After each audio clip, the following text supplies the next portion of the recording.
जय हिंद दोस्तों। रोजगार विद अंकित सामान्य ज्ञान के बुक से कल हम लोगों ने साइंस विज्ञान में एक टॉपिक को कवर किया था और वो टॉपिक था आपका मापन। तो आज आपका दूसरा टॉपिक चलेगा और दूसरा टॉपिक है यांत्रिकी। तो आज की इस वीडियो में हम लोग इस टॉपिक से 65 अति महत्वपूर्ण प्रश्नों को कवर करेंगे जो कि आपके एग्ज़ाम के लिए काफ़ी ज़्यादा इम्पोर्टेंट रहेगा। इसलिए आप सभी पूरा सेशन को ध्यान से देखिए और साथियों ये क्लास आपको डेली दोपहर 3 बजे लाइव चैट के साथ दिया जाता है, तो आप लोग डेली क्लास को अटेंड करें। तो चलिए पहला क्वेश्चन है, समुद्र में तैर रही एक शार्क यह दिखाती है कर्षण, स्थैतिक घर्षण, सर्पी घर्षण या फिर डी बेलन घर्षण। बिल्कुल आपको सोच समझकर आंसर करना है और साथियों आंसर करने के लिए आप लोगों को नीचे लाइव चैट का ऑप्शन मिल रहा होगा, इसलिए प्रत्येक स्टूडेंट को नीचे लाइव चैट में अपना अपना आंसर देना है। तो देखिए समुद्र में तैर रही एक शार्क जो है यह दिखाती है कर्षण, तो यहाँ पर पहला ऑप्शन आपका सही जवाब है। दूसरा क्वेश्चन है, बच्चे खेलते समय कैरम बोर्ड पर पाउडर इसलिए छिड़कते हैं। तो यहाँ पर दूसरे प्रश्न का आंसर हो जाएगा घर्षण घटाने के लिए। याद रखिएगा, खेलते समय कैरम बोर्ड पर पाउडर इसलिए छिड़का जाता है ताकि घर्षण कम हो सके। आगे देखिए, न्यूटन का निम्नलिखित में से कौन सा नियम बल की परिमाणात्मक परिभाषा देती है। चलिए वेरी इंपॉर्टेंट क्वेश्चन रहेगा, आंसर कीजिए। तो न्यूटन ने गति के 3 नियम दिए थे जिसमें से आपको बताना है न्यूटन का कौन सा गति का नियम बल की परिमाणात्मक परिभाषा देती है। तो बहुत ही सिंपल क्वेश्चन है, गति का दूसरा नियम। याद रखिएगा, गति का दूसरा नियम, और गति का जो पहला नियम है इसको जड़त्व का नियम भी कहा जाता है या फिर गैलीलियो का नियम। आगे देखिए, खाली स्थान बल के परास का घातांक 10 पर पावर -16 होता है। तो यहाँ पर चौथे प्रश्न का आंसर हो जाएगा बी ऑप्शन, दुर्बल नाभिकीय बल के परास का जो घातांक होता है 10 पर पावर -16 होता है। आगे देखिए, खाली स्थान के अनुसार उस क्षेत्र के द्वारा विभाजित बल के बराबर है जिस पर यह कार्य करता है। और साथियों हम लोग बिल्कुल इसी तरह से पूरा साइंस को टॉपिक वाइज में कवर करेंगे, इसलिए आप लोग डेली क्लास को अटेंड कीजिए। और पीडीएफ की बात करें तो ये पीडीएफ आपको टेलीग्राम पर मिल जाएगा। टेलीग्राम का लिंक इसी वीडियो के नीचे डिस्क्रिप्शन बॉक्स में है। तो किसके अनुसार उस क्षेत्र के द्वारा विभाजित बल के बराबर है जिस पर यह कार्य करता है। तो इसका सही जवाब है पास्कल का नियम। पास्कल के नियम के अनुसार। जड़त्व किसके समानुपातिक होता है। तो साथियों जड़त्व जो है याद रखिएगा द्रव्यमान के समानुपातिक होता है। यहाँ पर पहला ऑप्शन आपका सही आंसर है, याद रखिएगा। आगे देखिए, खाली स्थान एक बाहरी निकाय है जो किसी पिंड की विराम अवस्था या एक समान गति को बदलने के लिए लगाया जाता है। तो यहाँ पर 7वें प्रश्न का सही जवाब है बल। बल एक बाहरी निकाय है जो किसी पिंड की विराम अवस्था या एक समान गति को बदलने के लिए लगाया जाता है। बल का सही मात्रक क्या होता है, न्यूटन होता है। निम्नलिखित में से कौन सी संरक्षी बल की विशेषता है। चलिए इंपॉर्टेंट क्वेश्चन रहेगा एग्जाम के लिए। तो साथियों संरक्षी बल की विशेषता कौन सा हो जाएगा। तो इसके द्वारा किया गया कार्य पूरी तरह से पुनर्प्राप्ति योग्य हो, ये क्या है, संरक्षी बल की विशेषता है। आगे देखिए, यदि 2 बल किसी वस्तु पर विपरीत दिशाओं से कार्य करते हैं तो उस पर लगने जाने वाले कुल बल का परिणाम दोनों बलों के परिणाम का क्या होता है। तो यहाँ पर इसका सही जवाब है अंतर होता है। तो डी ऑप्शन याद रखिएगा, अंतर। घर्षण सतहों की चिकनाई पर निर्भर करता है। तो घर्षण का बल हमेशा लागू बलों का क्या करता है। तो याद रखिए घर्षण का बल जो है हमेशा लागू बलों का विरोध करता है। क्या करता है, विरोध करता है। यहाँ पर सी ऑप्शन आपका सही जवाब है। और साथियों इस क्लास के साथ साथ आप लोग डेली शाम 7:30 बजे की क्लास को ज़रूर अटेंड करें। ये क्लास आपको मेरे दूसरे चैनल पर मिल जाएगा। दूसरा चैनल का नाम है दिवाकर स्टडी IQ। वहाँ पर अभी टॉपिक वाइज पॉलिटी चल रहा है, जिसमें से आपका प्रस्तावना कंप्लीट हो चुका है, संविधान सभा कंप्लीट हो चुका है, संविधान के विदेशी स्रोत भाग ये सभी कंप्लीट हो चुके हैं। आज आपका राष्ट्रपति के बारे में चलेगा। आगे देखिए, घर्षण के संबंध में निम्नलिखित में से कौन सा विकल्प सही है। तो यहाँ पर इसका सही जवाब क्या होगा। देखिए, घर्षण गति का विरोध करता है, बिल्कुल सही है। तो पहला स्टेटमेंट क्या है यहाँ पर सही है। विसर्पी घर्षण क्या होता है। तो साथियों विसर्पी घर्षण जो है सीमित घर्षण से थोड़ा कम होता है। आगे देखिए, वह चाल जिस पर कोई वस्तु किसी ग्रह के गुरुत्वीय क्षेत्र से बाहर चली जाए और कक्षा में प्रवेश करे क्या कहलाता है।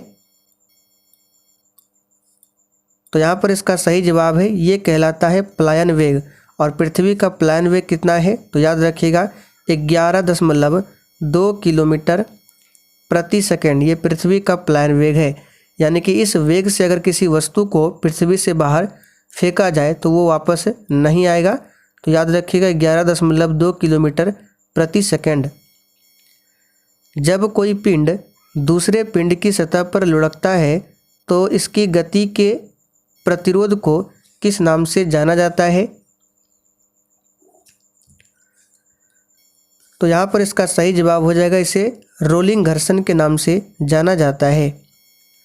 आगे देखिए, एक निकाय विरामावस्था में कहलाएगा यदि वह। तो देखिए, एक पिंड जो है विरामावस्था में कहलाएगा यदि वह समय के साथ अपनी स्थिति में परिवर्तन नहीं करता है। तो यहाँ पर क्या होगा, डी ऑप्शन आपका सही जवाब है। बहुत ही सिंपल क्वेश्चन है।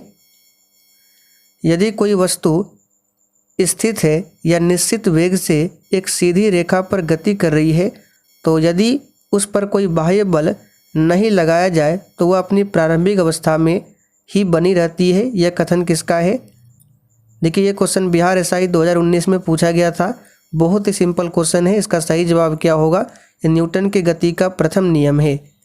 तो यहाँ पर बी ऑप्शन आपका सही जवाब है, जिसे जड़त्व का नियम या फिर गैलीलियो का नियम भी कहा जाता है। निम्न में से कौन सा नियम रॉकेट प्रणोदन में शामिल होता है। ये क्वेश्चन बिहार SI मेंस 2018 में पूछा गया था। तो यहाँ पर इसका सही जवाब क्या हो जाएगा 17 का। तो सी ऑप्शन न्यूटन के गति का तीसरा नियम। रॉकेट जो है ये न्यूटन के गति के तीसरे नियम पर आधारित है।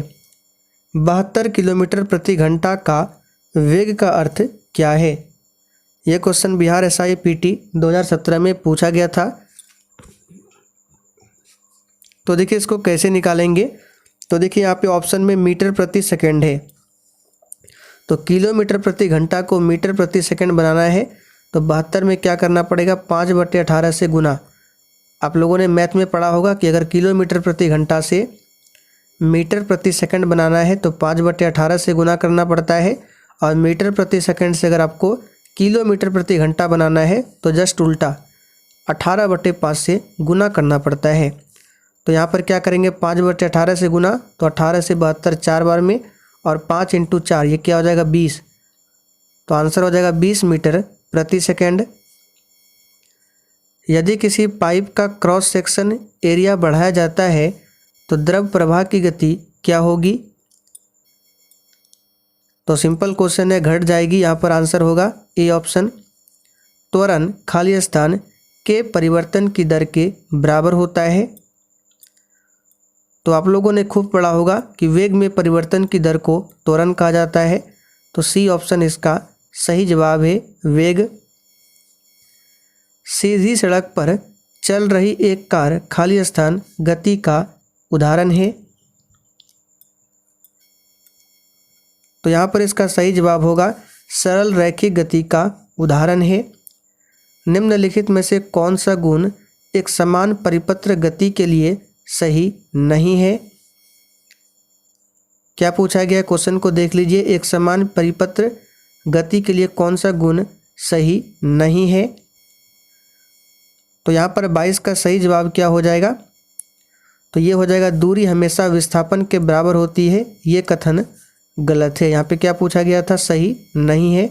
तो ये ऑप्शन ए सही नहीं है। बाकी ये बी, सी और डी, इसको अच्छे से पढ़ लीजिए, ये सभी सही है। आप अपने और दो समय के निर्देशों के बीच शामिल वेग समय ग्राफ की वक्र के तहत क्षेत्र को क्या कहेंगे? तो इसे कहा जाएगा विस्थापन। चाल, दूरी और समय का सही संबंध क्या है? तो आप लोग बचपन से पढ़ते आ रहे हैं, चाल, दूरी और समय में इसका सूत्र क्या होता है? तो इसका फॉर्मूला होता है दूरी बराबर चाल गुना समय। दूरी को डी से लिखते हैं, डिस्टेंस, चाल को वी से, वेलोसिटी और समय को टी से, यानी कि डी बराबर v into t. D option सही है। स्थिर गति से दौड़ रही रेलगाड़ी में बैठा यात्री लंबवत ऊपर की दिशा में गेंद फेंकता है, वह गेंद कहाँ गिरेगी? तो यह जो गेंद है ये यात्री के हाथों में गिरेगी। काटने और वेदन उपकरण इसलिए तीक्ष्ण किए जाते हैं ताकि क्षेत्र को कम करने और दाब बढ़ाया जा सके। यहाँ पर सी ऑप्शन सही है। उच्च पहाड़ों के शीर्ष पर वायुमंडलीय दाब क्या होता है? चलिए स्टार मार्क कीजिए। तो साथियों, उच्च पहाड़ों के शीर्ष पर वायुमंडलीय दाब क्या होता है? तो याद कर लीजिए, घटता है। ये पूछा हुआ क्वेश्चन है, बिहार पुलिस में भी पूछा गया है। तो यहाँ पर आंसर क्या होगा? घटता है। पृथ्वी पर आदमी द्वारा लगाया गया दाब न्यूनतम होता है जब वह नींद की स्थिति में लेटता है। यहाँ पर बी ऑप्शन आपका सही जवाब है। इकाई सतह क्षेत्रफल पर लंबवत लगने वाला बल निम्नलिखित में से किसे परिभाषित करता है? तो इकाई सतह क्षेत्रफल पर लंबवत लगाने वाले बल को क्या कहा जाता है? तो यहाँ पर आंसर क्या हो जाएगा? ये कहलाता है दाब। और ये क्वेश्चन बिहार एसआई 2019 में पूछा गया था। यदि वायुमंडलीय दाब पारे के 76 सेंटीमीटर से कम हो तो पानी किस तापमान पर उबलेगा? देखिए, 76 सेंटीमीटर जो होता है ये सामान्य दाब होता है, और सामान्य दाब से अगर कम हो वायुमंडलीय दाब का पारा तो पानी जो है, याद कर लीजिए इसको, डायरेक्ट 100 डिग्री सेल्सियस से कम तापमान पर उबलेगा। निम्न में से कौन सा समीकरण भौतिकी में दाब को दर्शाता है? तो दाब बराबर आप लोगों ने पढ़ा होगा बल गुना क्षेत्रफल। तो कौन सा हो जाएगा? डी ऑप्शन हो जाएगा, बल गुना क्षेत्रफल।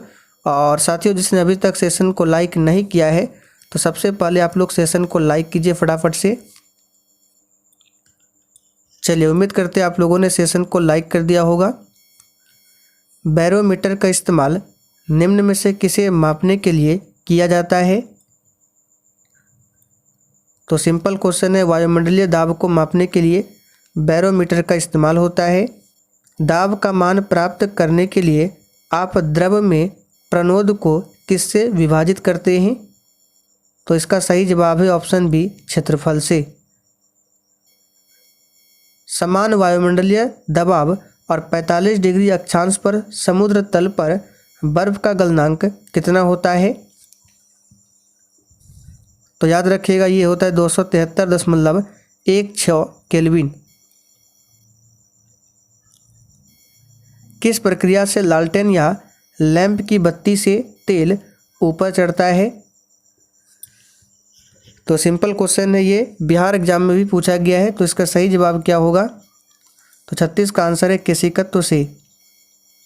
एक क्षैतिज धरातल पर रखी एक द्रव की बूंद पर लगने वाले बल क्या है? तो ये बल पृष्ठीय तनाव के कारण बल है और गुरुत्व के कारण बल। तो सी ऑप्शन याद रखिएगा।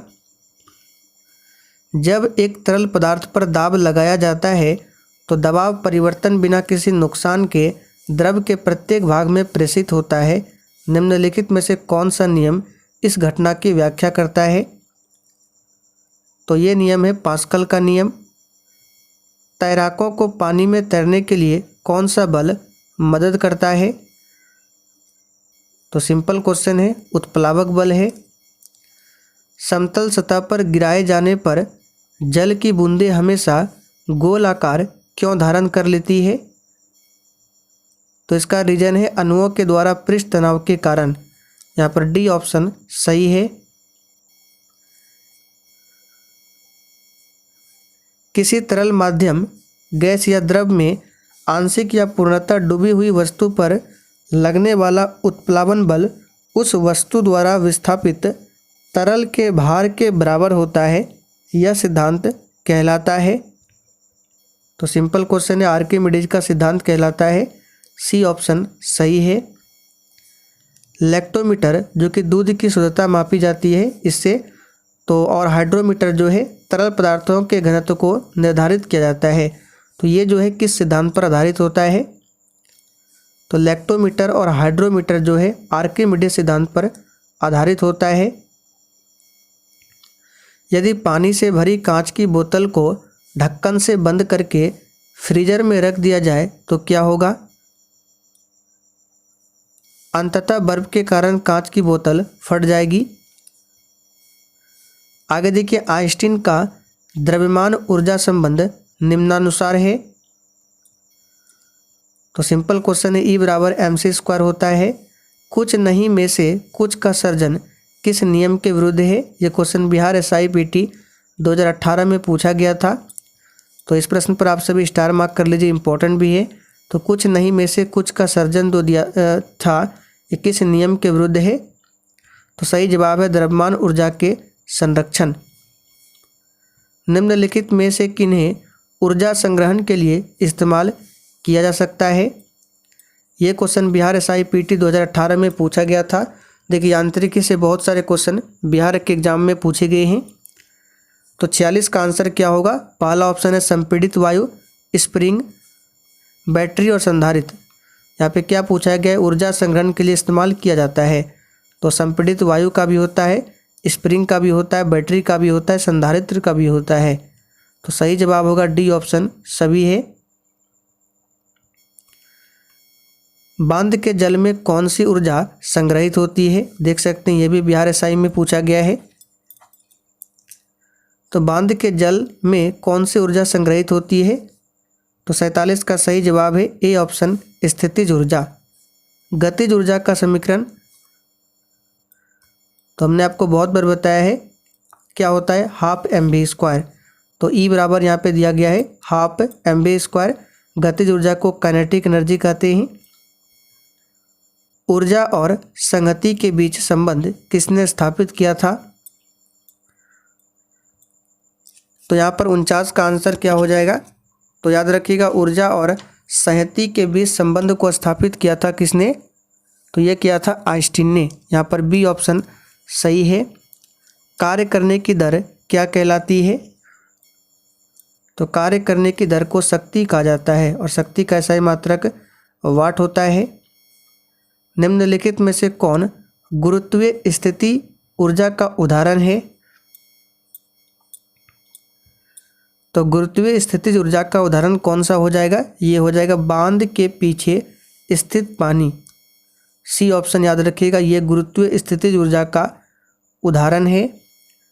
निम्न में से कौन सी ऊर्जा समुद्र से नहीं मिलती है? तो 52 का आंसर हो जाएगा भूतापीय ऊर्जा। याद रखिएगा, ये ऊर्जा समुद्र से नहीं मिलती है।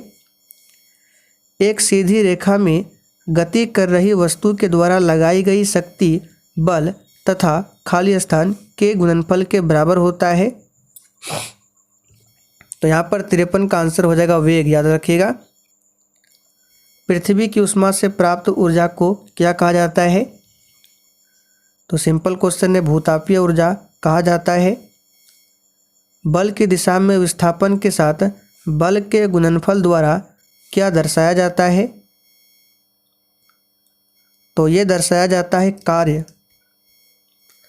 यांत्रिक स्थितिज ऊर्जा और खाली स्थान ऊर्जा का योग है। तो 56 का आंसर क्या हो जाएगा? गतिज ऊर्जा। फर्स्ट ऑप्शन सही जवाब है। यांत्रिक स्थितिज ऊर्जा और गतिज ऊर्जा का योग है यांत्रिक। याद रखिएगा, यांत्रिक जो ऊर्जा है स्थितिज ऊर्जा और गतिज ऊर्जा के योग के बराबर होता है। पहला ऑप्शन सही है। नींबू निचोड़ने की मशीन किसका उदाहरण है? तो साथियों, नींबू निचोड़ने का जो मशीन है ये उदाहरण है, याद रखिएगा, द्वितीय श्रेणी का उत्तोलक। किसी पिंड की गतिज और स्थितिज ऊर्जा किसकी ऊर्जा के घटक के बराबर होता है? तो 58 का आंसर हो जाएगा यांत्रिक। किसी पिंड की गतिज और स्थितिज ऊर्जा उसकी यांत्रिक ऊर्जा के घटक है। एक सरल लोलक 40 दोलन को पूरा करने के लिए 20 सेकंड का समय लेता है, तो लोलक की समय अवधि क्या है? तो इसका अगर आपको फॉर्मूला पता है तो आप लोग बिल्कुल आराम से निकाल सकते हैं। इसका आंसर हो जाएगा आपका, सॉल्व कर लीजिएगा, हाफ सेकंड। निम्नलिखित में से किस वस्तु की गति आवर्ती गति के रूप में जानी जाती है? तो ये 9th क्लास में भी दिया गया है, तो इसका सही जवाब हो जाएगा लोलक। गति जो कुछ समय के बाद खुद को दोहराती है उस गति को कहा जाता है, तो उस गति को कहा जाता है आवधिक गति। एक साधारण लोलक की समय सीमा किस पर निर्भर करती है? तो सिंपल क्वेश्चन है, एक साधारण लोलक की समय सीमा जो है लोलक की लंबाई पर निर्भर करती है। निम्नलिखित में से कौन सा विकल्प क्लास 2 लीवर का उदाहरण है? तो ये हो जाएगा व्हील बैरो, पहला ऑप्शन यहाँ पर सही है।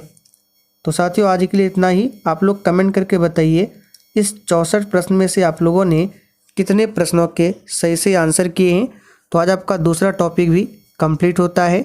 तो सेशन पसंद आया हो तो जाने से पहले आप सभी सेशन को लाइक करें और सेशन को शेयर करना ना भूलें।